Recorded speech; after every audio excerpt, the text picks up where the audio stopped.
Every once in a while, you will notice something unusual, such as a black background behind a folder's icon in the File Explorer.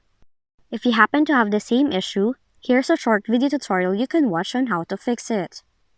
Now, the easiest way to deal with this problem is to just change the folder icon. You can just right-click on the folder, select Properties, switch to Customize tab, then click on the Change Icon option. Now you have to select the folder icon, which is ideally the default icon, then click OK. But if that did not work, run a disk cleanup. Do it by opening File Explorer, go to Computer, right-click on C Drive, click Properties, click Disk Cleanup from the General tab, then check the box to the left of Thumbnails, then press OK.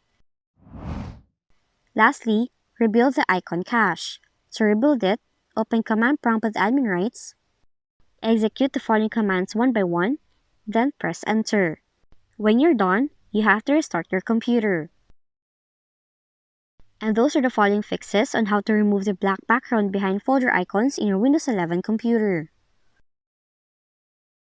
If you found this video helpful, kindly like and subscribe. You may also click and turn on the notification bell so you can be notified from whenever we release new videos.